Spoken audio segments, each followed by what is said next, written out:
welcome to the show, my man. How's things? Yeah, good, bro. Good to see you. Yeah, you too. Dude, I love the whole connecting with people. And the best thing is with this show is how it's just led to being able to travel around the world, connect with different people, and more to the point, like really inspiring minds. And I always love researching people. And for you, you've been an absolutely incredible person to research. Now, first, before I jump into this, I want to say a huge congratulations for your success. It's been a very powerful 4 years for you. But I really want to get you on this show to divulge more about yourself because I think you've got a powerful story which a hell of a lot of our audience can relate to. So before we jump into anything of where I want this show to go, I really want to get more about you. Yeah, sure. Talk to me about the story. How are we here? How have you done what you've done? And how have you created all these amazing businesses? I got lots of stories, but I'll tell you a bit of the short form, a bit of that one, and we can dig into wherever you see fit. Sure. I grew up in Vancouver, Canada. I grew up in a bit of a rougher area, East Vancouver, and it was a bit of a limiting world to grow up in that area and wanting to come out of it. And everybody in my neighborhood was more involved in organized crime, street gangs, kind of rough around the edges type area. And I got swallowed into that. And after wanting to become a bit more in life, but not knowing how, I finally was able to dive into a bit more of like you'd say a spiritual path and try to get out of it. I just started doing some yoga. I was kickboxing before I started doing some yoga. And that was a big shift for me. And I saw a movie called Eat, Pray, Love. Oh, brilliant film. Yeah. Julia Roberts changed my life, man. I owe her that one. Really, thank you, Julia, for saving my life. and I had a big shift in my life. I not just because of that, but I came to Bali, and I started over out here after not quite fitting into where I thought I was supposed to fit in Canada, in Vancouver. I tried everything. I tried going to trade schools. I tried going to university or college. I tried to do so many different things, and nothing was really fitting for me. Yeah. I just couldn't quite fit into where I wanted to. And was it more trying to fit into other people's boxes, or what society wanted you to do? For sure. I was trying to do something that would make my parents happy, and I ended up doing things that made them extremely unhappy. I can totally relate. Very, very, very other end of that spectrum. So you just wipe that one clear. I started getting swept up and rolling with a bunch of drug dealers when I was just wanted to be successful. I wanted to get some money around me. I wanted to get the girls and the power and, this and that. And luckily I learned at a younger age how much that didn't matter and how much it made me unhappy. Yeah. And so I found myself really deep in it. I was terribly unhappy. I was neurotic and compulsive and depressed, and had lots of cash around me, but I was really not doing well as a person. I was a man child. I wasn't a real man. I was not really living like a normal life, and I wasn't adjusting into manhood.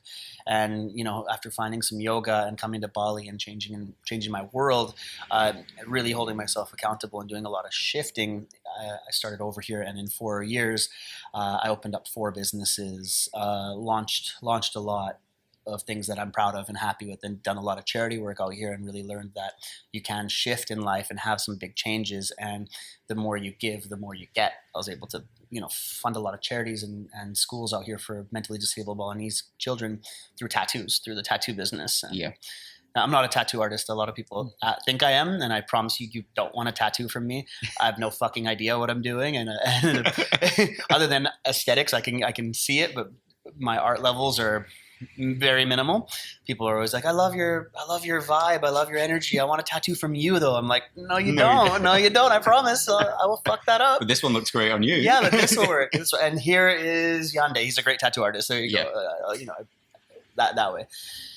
You mentioned you were a connector before we started, filming today, and that's exactly where I was. Yeah. And still am. That's like my joy in life. I never really was able to go to school and do well at it. I mean, now I'm a student of life. I'm constantly learning and growing, but to pick something that I was able to do good at in the scholastic world was really difficult for me. But I was good at people. I was good at connecting and bridging relationships, and that was something that was a transferable skill from the dope game. Yeah. Really into business and into the world and starting over again was just meeting people and connecting with them and bridging trust and seeing how we could help each other and having long-standing bonds was something that served me really well in starting over. I love this. I'd love to know on this because there's so many different things which you can cross over from obviously when the moral compass shifted, so to speak, from obviously going down that route to where you are now. But I think for a lot of people right now, like given what's going on in the world, it's leading to the kind of like a forced wake-up moment for a lot of people. And I'd love to know from you, like, what was the point where when you were in that position where it was like, something's got to change? Yeah. Like, is there a specific moment or was there a build-up? There was a build-up of moments, but exactly when the world's in a dark place, rock bottoms are so important. I had a few really dark moments that were really important for me. So us going through everything that we're going through in 2020, which is a pretty fucked up year that we thought 2020 was going to be like, seeing clear 2020 vision, best year ever. And it's like, oh yeah? Well, here's everything that could possibly happen. It's important because that's when I learned the most and was able to have the big fundamental shifts in my life and actually do some changes. So, in it, you're like, holy crap, this is really difficult. I don't know if I'll make it. But later on, you're like, I needed that moment. So I had a couple moments where it was, really close friends of mine, best friends, childhood friends, and, really shifting and the relationship being more about money and then backstabbing and getting into an extremely violent situation where lives were threatened was at a level of just like, hey, that's not who I am anymore. And I got to a level of, if I wanted to stay in that game, I'd have to be prepared to use violence where people aren't coming back from that. And that just, my heart wasn't ready for that. And it wasn't, any amount of money just wasn't worth it for me to take on that karma. And I realized that's when I started really having that spiritual shift, and that moral compass was like, yo, this isn't who you are. It's not making you happy. This isn't the type of person you are. And it was like, shift, change, do something worth it. It was those rock bottom moments where you're like, man, I'm not cut out for this shit. This is not who I really am. The quality of my heart wants something more in life. There was no fulfillment. There was no meaning to it or anything like that. Oh, it was empty. It was surface level. Yeah. Empty. I totally get that. Yeah. So what brought you to Bali? Like, what was because obviously to go from Vancouver, Canada to Bali and just like totally appreciate the fact that you hit the reset button and turned a new leaf on the book. But like, what was it that got you here? It's like you just came to the right place for that. I mean, other than Julia Roberts, again, thank you to my girl Julia. She saved my life. Well, I saw that. Do you have a tattoo of it? No, I should. I really should. I saw something when I saw Eat, Pray, Love. I saw Bali, and it was like, whatever that is, I need it in my life. I didn't even know where the fuck Bali was. I didn't know it was in Indonesia. I didn't know where Indonesia was on a map. Like, it would take me a minute to like kind of find it. You know what I'm saying? But I took a speck over there. Yeah, but I booked a flight to come here, and then I looked where actually it was. Oh, this is brilliant. Yeah, man, it was like I had no idea where I was flying to until I looked on the map and been like, oh shit, it's there. How big? Yeah, I thought it was near Japan. I don't know. So it was like a funny thing that's when I had that big shift moment. Was I think a big thing is you see a new world and you're like, hey, that whatever that is a whole new possibility of something that I didn't know about, that I didn't know existed, that looks very interesting to me, that I can go and be a new person at. So that was like the shift. I had to just go there and like give that a shot, take the risk.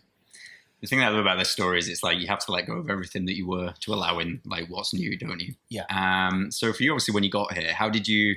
So I presume it's a massive identity shift, isn't it? You've got to go like, I'm not this person anymore. I'm out of the dope game. Yeah. Like, how did you find the like rebuilding your identity? Because I always find that's where people really struggle. That was a tough time. That really was a big thing for me. Time in paradise. Yeah. Well, it was really like, who am I going to be? Because I was so addicted to the identity. It was more the identity of who I was, that a person who was financially stable on their own. Yeah, great. But it was also just like, that's who I was. I was known as that guy in my neighborhood. I was known as that guy, through everyone around me. Now I'm somebody else. And it was at first quite scary. But one thing people don't realize is that's a huge position of freedom, because I got to choose who I wanted to be next. So it was great. I had the choice. Yeah, it was awesome. I was originally quite scared about it. Like, who the fuck am I going to be? And I was like, yeah, be who you want to be. And I was like, oh shit, I can be whoever I want right now. And I wanted to be somebody I was proud of, that my parents were proud of, that was doing some good, that, was helping people, being altruistic, just doing good things. And I'm like, be that guy then. And that's how fucking simple it is, because you can just make the choice of like, do good things then. And I'm like, okay. And so I just did that. I just came out here and be like, I'm going to be someone that's caring, compassionate, kind, that everyone around me has fun around and is this and this and this. And I just chose, this is what I'm going to be, and then started doing those things. It was easy.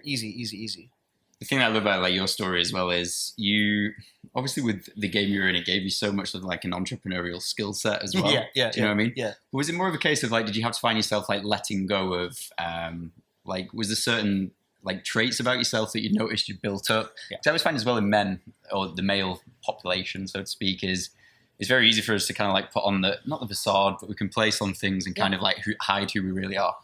Well, man, that was a big part of who I was, because, I had to put on this facade of being a big tough guy and a hard, just so people wouldn't fuck with you. That was I can't imagine that. Like, do you know what I mean? Thing. Like, yeah. It's an important thing, dude. I was bullied in high school. I grew up the fat kid. So this gangster style personality going around that was really just to take care of that kid. It was really just so no one would fuck with you. It was like, be hard. And then how much being hard is limiting when you're actually a real man. Real men are fluid. We're not just hard all the time. We got to know when to be soft, compassionate, and kind, and not just be this guy, because that guy's not going to get that far in life. Emotionally, mentally, relationships, you're not going to get that far in life. Yeah. You're going to be a one-dimensional human being, right?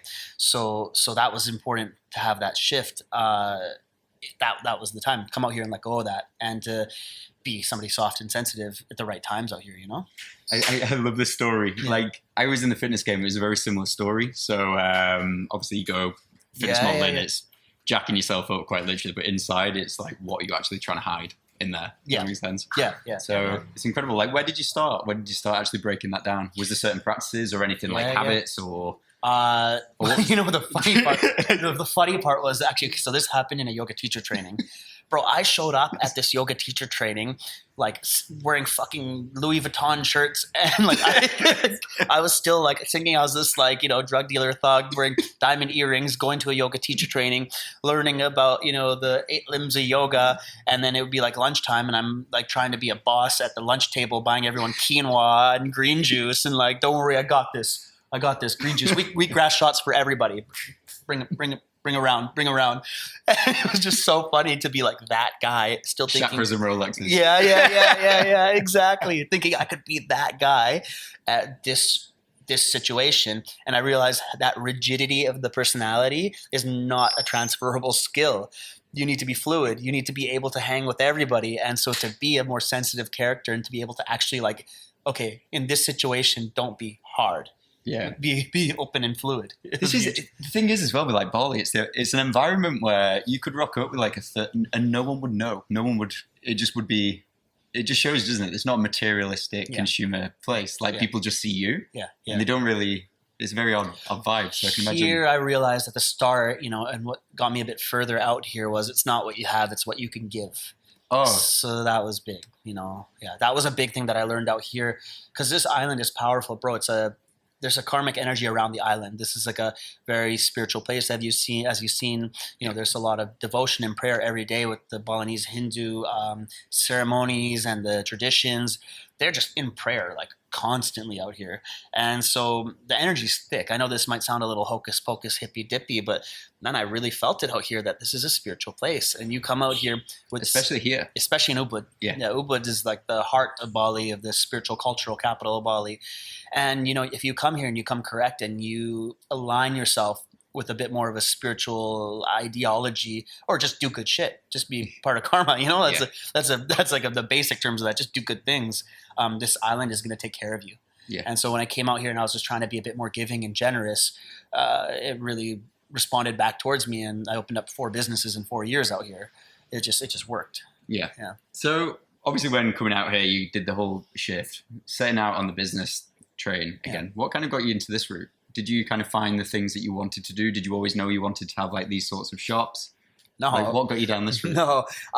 It's funny because I think what happened was my initial plan was to come out here, start over, open up a bed and breakfast, which I did, and then that would lead into 2 bed and breakfasts, and then that would lead into a group of hotels, and then by 4 or 5 year plan, I wanted a few hotels, rental income properties, and just be chilling, and that's like what I planned, Yeah. And so I had an idea, and I was going to do all this personal Was it development. more of a case of get yourself to I'm stable, Yeah, and now I can just something like that, Well, I just wanted to be an enterprising real estate mogul. By the end of it, I wanted a chain of hotels, maybe in 10 years. Like that was like, which I still think would be kind of cool to have. totally. But my plan was to come out here, do enough self work that I would go places spiritually. And that was like a big part of, I knew I needed spiritual healing.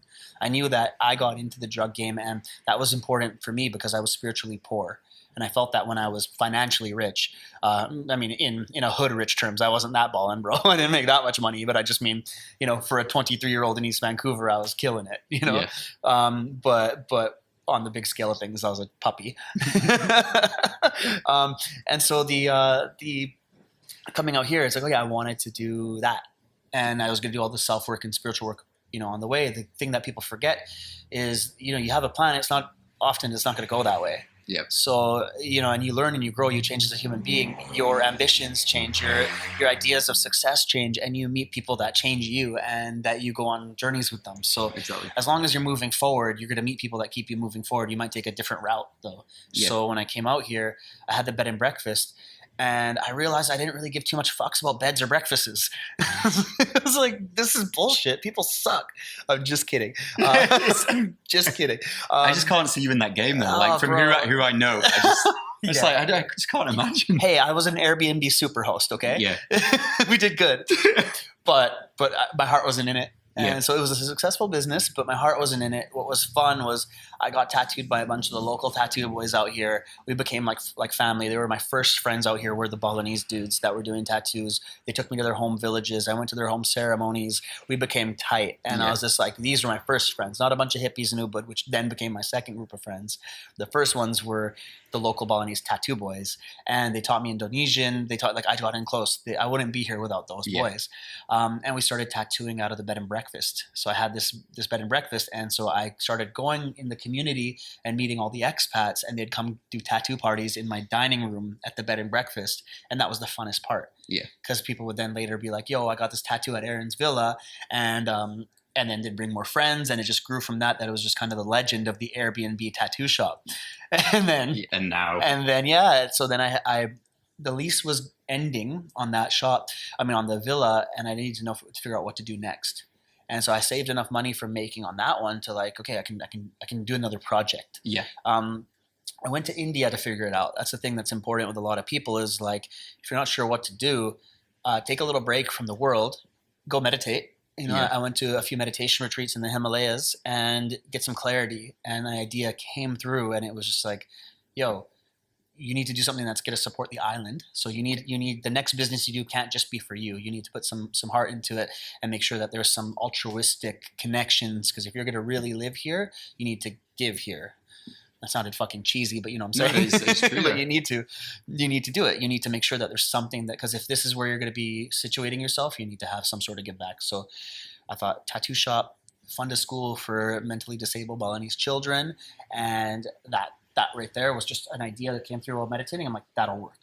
So when I came back here, within 3 months, as soon as I came back here, I found the land in downtown Ubud, this little town. Yeah. I found this plot of land. The idea was in my heart. I found the school that I could fund.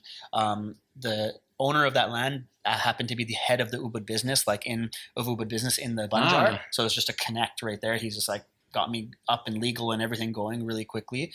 Like the energy around that idea was so juicy, and I think it was because I had it at a tattoo shop. In the meditation retreat. Yeah. And the energy around it was strong.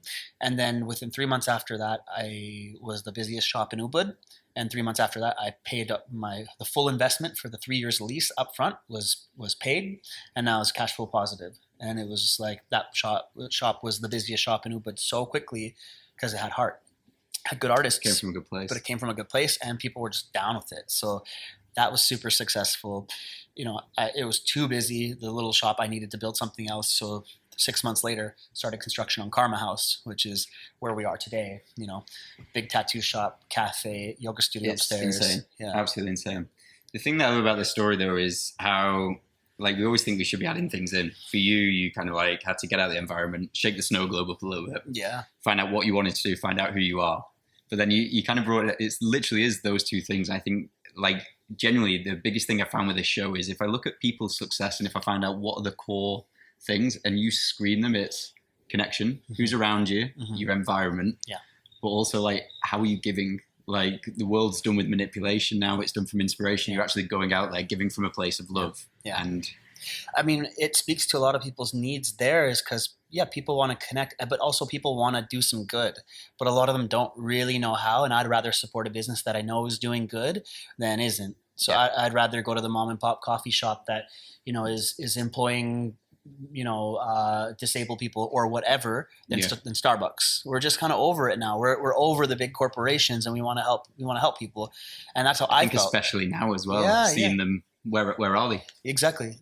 So seeing that, like, I just felt like that's where my heart was. It's like, okay, then if I have a business like that, there's people out there like me that just want to help go with the guys who are doing some good. Yeah. So that was cool. Yeah. I'd love to get from you, like, what would be, so we get a lot of, like, entrepreneurial driven people listening to the show. It's probably one of our biggest audiences. Like, from your entire story, what would you say, like, your biggest entrepreneurial tips would be? Like, because for you, you've really had to kind of, like, get it from a place of who you are instead of trying to be what you think you should be. Yeah. And I'd love to know from you.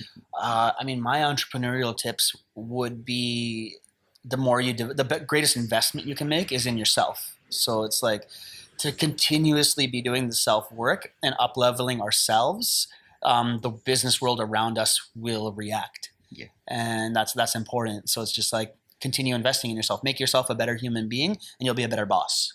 And keep your mind clear, and don't get into gang wars. keep your life simple. These are applicable tips for everyone. keep your life simple. Susan in the office back in England, getting into gang wars. Susan in England, put down the machete and meditate. All right, you just need to meditate. And it's for real though. Is just simplifying our lives and having real clear goals. If we're able to be happy in the present moment and we're cool with working on ourselves right now, and then we have clear goals of what we want to do and where we want to accomplish, things are going to fit in along the way. Don't worry too much about the path along the way, as long as you know where you're going and you know where you're at. It's going to work out. Fully agree.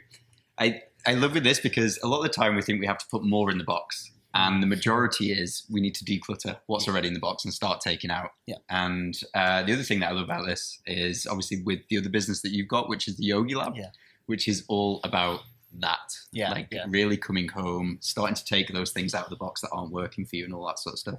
So it's amazing to see how, like, your businesses kind of like, they're like extensions of you. Yeah, no, bro, I just want to do stuff that I wanted to do. Yeah. So, like, I was like, with Karma House, I was like, I want somewhere with good food, great tattoos, and a space upstairs where people can learn and grow. It's all the things I wanted to do in life. So I just built a business around what I was passionate about and doing. Yogi Lab is exactly that.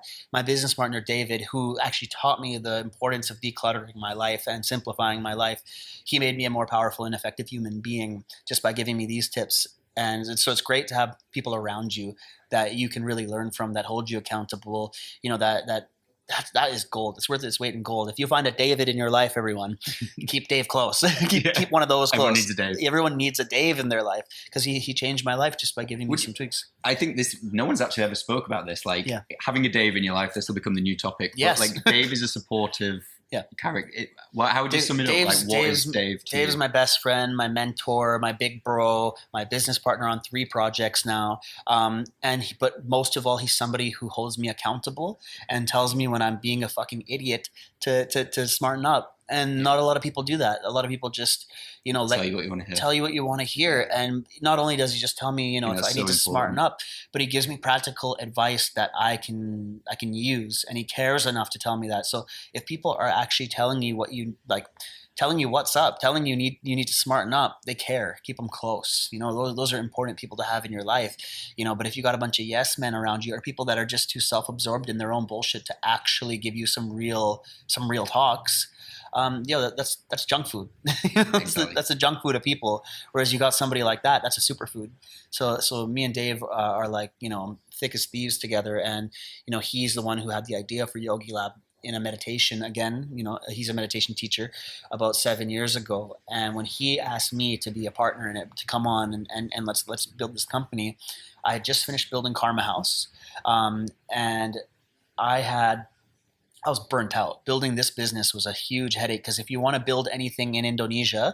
Yeah, but you've not just built a small, I really wish that people could see this. It's not just a small studio. Yeah. Like usually when you think of a tattoo studio, you don't think you've got bed seats, yoga studios, it's cafe, lounge, restaurant. It's a whole thing. It's not just an ink studio. But building something in Indonesia, be prepared to be detached from budgets and deadlines. Time. Shit. Oh. So it was a very stressful part, and I was burnt out. I was running on all cylinders building this place. I went through a bad breakup. I was heartbroken. I was stressed. I was, way underweight because I was just not eating healthy. I was just not being, a healthy individual. And he asked me to do one more thing. Hey, do you want to open a new business? I was just like, yo, fuck off, bro. Like I can't right now. I'm just not. And he goes, but this will make you a superhuman. What we're going to be doing here is going to be investing in ourselves to be more powerful and capable individuals, and then helping the world do that. And I was like, yeah, shit, all right, let's do it. Oh man, there's just so many tangents I can go off in this conversation. Leaders lead through vision. Yo, exactly. It's like we lead through what worked for us and where we want to go. So we're passionate about it. It's what really where we want to be the most capable human beings we can possibly be. A lot of people undervalue that term of like being capable, and that's how me and Dave now will judge people or be like, yo, are they capable? And it's like, he's like, that's a capable human being. Yep. Can you do some shit and get it done? Can you be put in any situation and have enough skill, emotional intelligence, mental intelligence, know-how, grit, just an all-around capable human being to go and finish things, start something and finish it.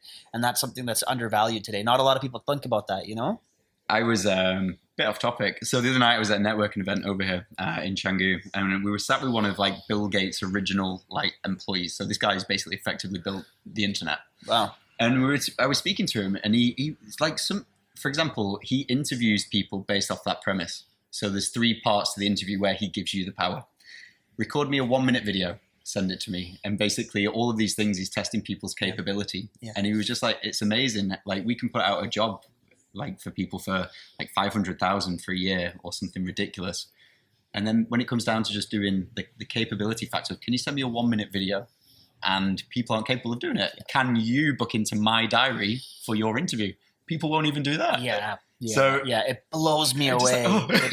Dude, common sense is not so common, and people to be capable is not so common. So when you see people that are capable, it's a different unicorn. Level. It is a unicorn, man. And we were talking about how awesome people are in Bali because we are lucky. I was telling you earlier when we were in the tattoo shop, Bali's nature is incredible. The food's incredible. The culture, the people, incredible. The local people, incredible.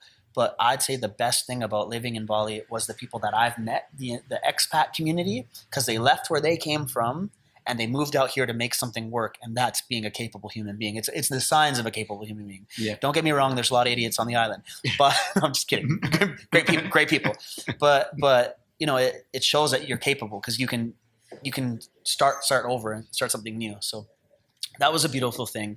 Yogi Lab is putting out courses and classes that are things that we've done ourselves, that we loved, that we thought were awesome, and that we want other people to do. We're just trying to give people the skills and empower people to become better entrepreneurs, not even just entrepreneurs, anything in life. I was going to say, we've had 3 of your coaches on there. Yeah. So I was just thinking then that actually kind of, they are our sort of people. Yeah. I think it's incredible. We want to build a community of adult people that are just trying to level up in life, that take their modern day yogis.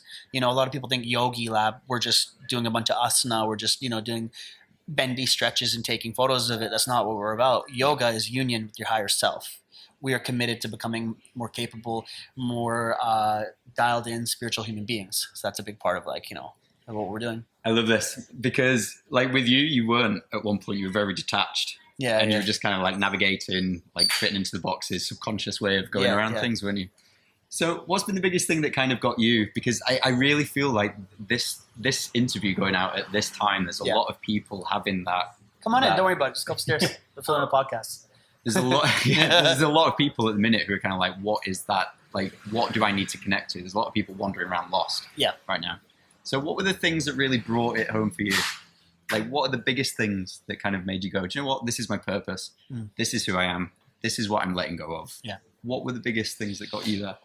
Man, first of all, it was what just made me feel happy. Because, when I didn't have purpose, I was really unhappy. But I've struggled with depression most of my life now. And it was something that I could just consistently feel if I wasn't in alignment with my purpose, I'd be sad, like legitimately depressed. And as soon as I was tuning into something that actually made me feel good, it was these few things. And those was working on myself. So I was growing and I was feeling a bit better about myself. And it was like, cool, I'm on the path. That was a win. So I knew I had to do something that aligned with that. The second thing was helping people. As soon as I was doing anything that was aligned with helping some people and doing something for other people, okay, great. That was a win. And I felt good doing that. And when it was growing myself and helping other people, it was like, hey, these are both my favorite things that I know work for me. Okay, Yogi Lab, that's going to be it. So it was finding purpose was what makes your heart sing, and that you want to do this for free, and this is what you're going to do anyways. Now do it on a scale that's going to help a lot of people, and you can be financially stable out of it. I think that's such a powerful thing as well, because like when you're doing something that you love and you can do it for free, people will want to make it bigger. They'll want to join the movement, the community. So people pay you to amplify what you're currently doing as well, don't they? Yeah, that's a dream. Yeah. Yeah.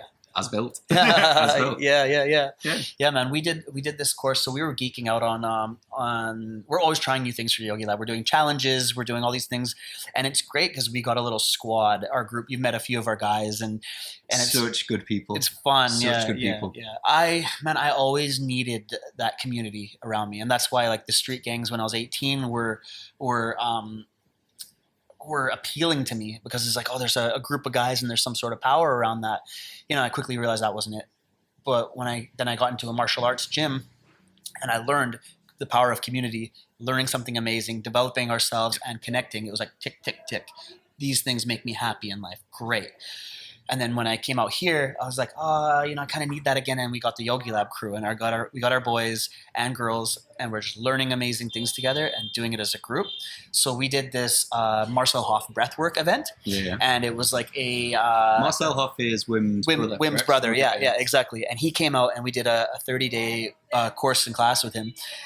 And when we did that course, it was like it was powerful. It was something that we had a group of people around us, and we were able to practice every day, and the same people every day with the practice compounding, and like we're practicing together, and then our practice is deepening together. It was huge. So it was cool to see that group synergy, and that actually get to compound. So we have this right now. We have a 30-day breathwork challenge, and as we're building the online community around it, and people can practice, do it every day, see the practice grow, and then let's talk about it together, and let's actually just grow together. You'll have to give us the link to that. We'll put it in the show notes below, so absolutely, people can tap into it. Anybody who wants to join, check out the link. We'll give you half off, little hookup, and try the 30-day challenge and grow and level up and breathe together and see this practice is actually making a big difference in my life.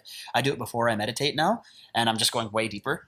Breathwork was I'm so glad we've gone on to this. Like breathwork was such a huge thing for me as well. Like that was I've tried a lot of things, and breathwork was the one that really cracked the egg, so to speak. It gets you to places I can never really explain it to people. With that sort of stuff. But it's great awesome to see that, because it's pretty simple. You don't need a gym. You don't need any other things for it. You don't need rollerblades. I don't know why rollerblades came up for me, but you're not gonna. You could have rollerblades and do it. I'm not saying you can't have rollerblades. I'm just saying you don't need them. But what I'm saying is like, you could do this anywhere, and when you're doing it with your crew and you're doing it with your friends, it's been like a game changer for me. It's simple. Breathwork is the new yoga. It's the new thing that people are like, hey, we can access this ancient spiritual technique, ancient shamanic techniques of breathing.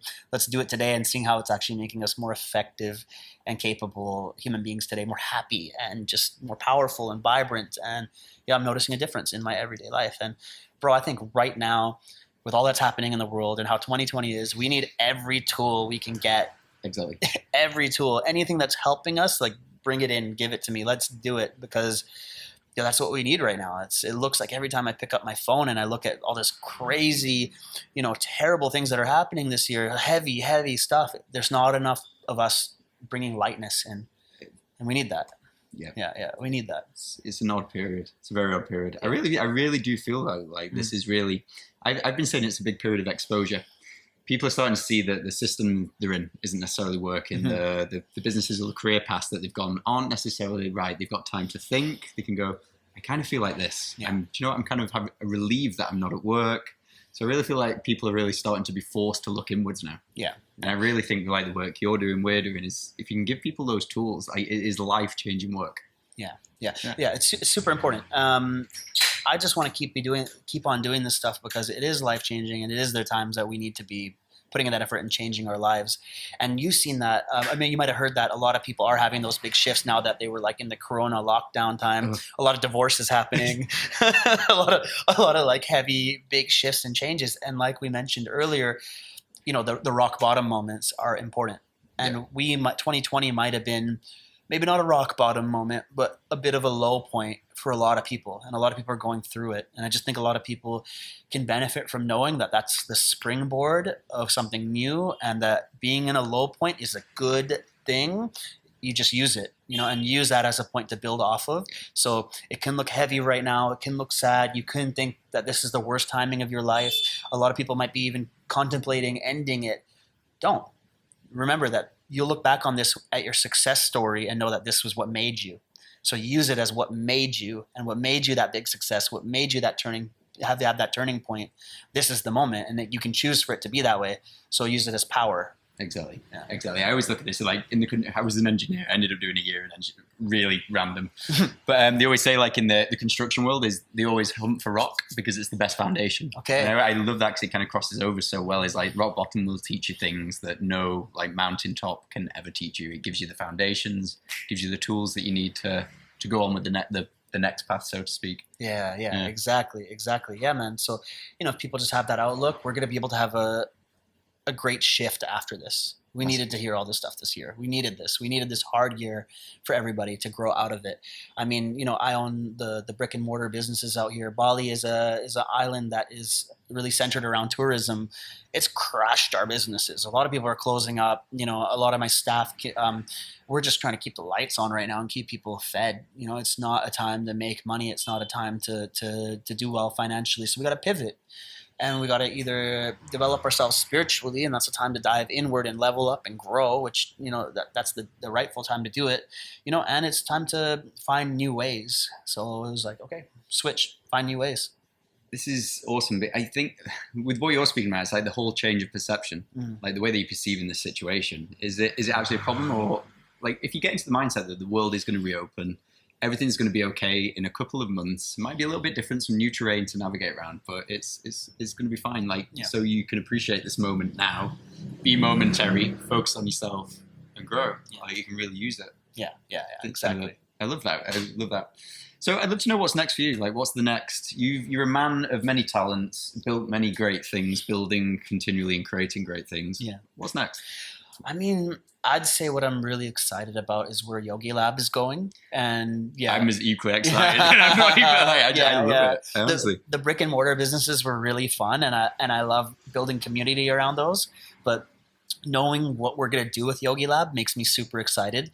That like, hey, we can affect a lot of people here. I'm writing a book with my business partner called The Full Reset, and we're putting that one out. And it's about starting your life over. That's with me and Dave. So you get Dave's epic wisdom, you get my crazy stories, and we're putting that together to put a handbook and a guide to help people create fundamental changes in their life and starting over at any point, wherever they are. They don't have to be a drug dealer going into yoga. You can do whatever you want and have shifts. So I want to really help people out of those shifts. So that's in the pipeline coming up. The next thing is we're trying to build some community in Uluwatu. That's the south of Bali. And Yeah. Absolutely. Around the Astana, that's our headquarters for Yogi Lab. It's a luxury meditation cliffside retreat center, biohacking tools. It's a great place to come hang out. Great sunsets, as you've seen, and we want to build community around that place to create like a hyper productive environment. Like we want to have just amazing people that are like us, that are passionate about their growth, to come in and let's start businesses and start amazing things around there and turn this into like the Silicon Valley of spiritual practices, kind of thing. Let's just make it an awesome place to hang out. Yeah. So I'm excited about that because it's bringing people together to jam and grow. So that's a big one. And that's it. That's what we got going on right now. I'm excited for you. Thanks, bro. I just love how everything's come around. Like it all is on you. And the best thing is, like, I think through these stories and the ones that we've had in the past is like, you're always one decision, one moment and one choice away from a completely different life, a completely different reality. Absolutely. You're one decision, you're one little path away from that.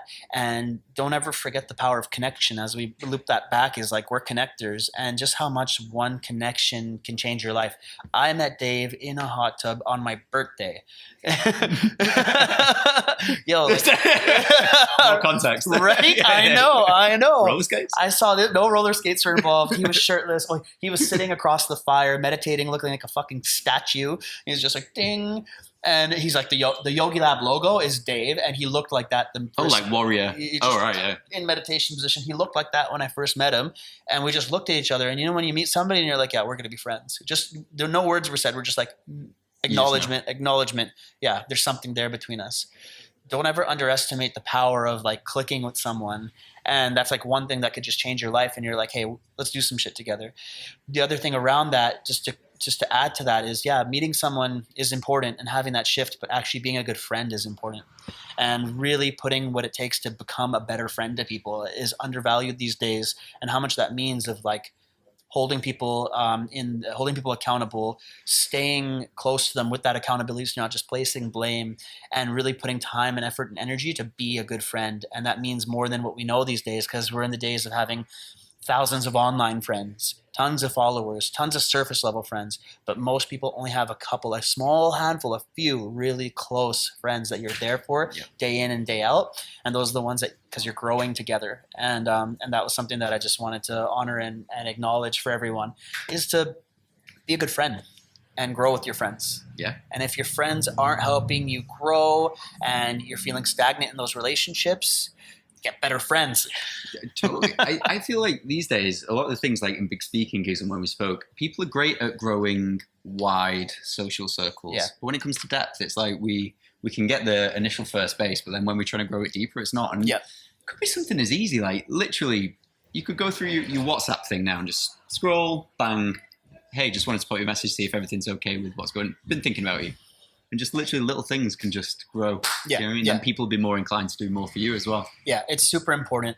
A couple ways I've had fun in, because I'm a pretty busy dude, but having ways to connect with people and keep good friendships going on was little simple things like sending each other books. So like any of my buddies that read, that's or any of us, trick. That's the best one. Send a book and then we can talk about it later. And that's one way I love that. And other friends send each other songs, and you just shoot each other a Spotify song or a playlist, and it's like, great. At least you keep that person close in your life. It doesn't take a ton of effort and time, and those are important. But the other thing is putting that time and effort in people and being totally present. Yeah. And actually just hanging out with somebody and not thinking about anything else, actually listening to them and actually putting your phone away. And that's something that I've been trying to practice lately, and I get reminded a lot. Being so busy for businesses, not thinking about other stuff, that's important. Yeah. I was going to say, it's like these things which kind of like are the fertilizer for so much more, aren't they? What's that saying, that you're the product of the 5 people that you hang around with? So true. Absolutely. So true. Absolutely. So it's like, keep good people around you and nurture those relationships. And that's something I saw so much more coming out here, learning how to be a good friend again, and developing those. Learning how to be yourself again. Yeah. It's a similar story to myself. Yeah. What, Aren, we always like ask these questions towards the end.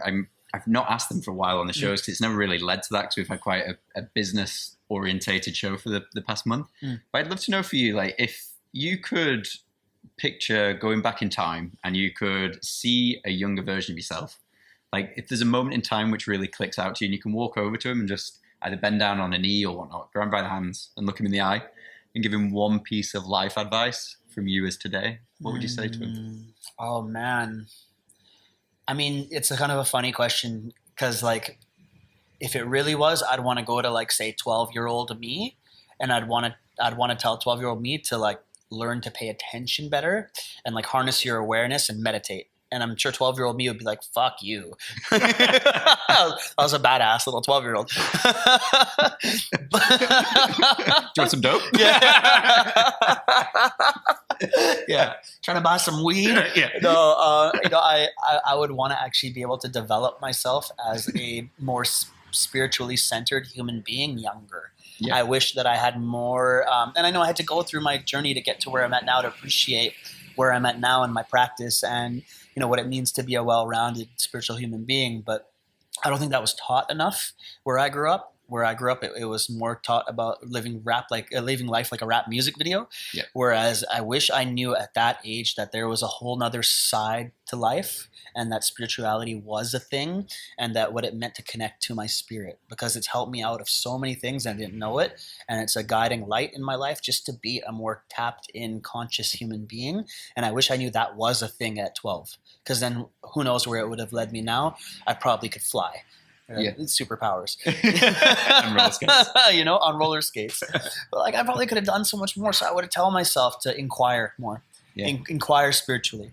This is a big thing that keeps coming up on the shows as well. And I think it's amazing to have someone similar to like myself, where it's very like, you're very peak performance of yourself driven, you're very business driven, but yet there's this spiritual side to you. Mm-hmm. Now there's a lot of people, the UK is, I don't know if this is the same in Vancouver, but say where I'm from, in the city in England, it's very closed. So usually when people hear spirituality, they're like, oh, is it religion?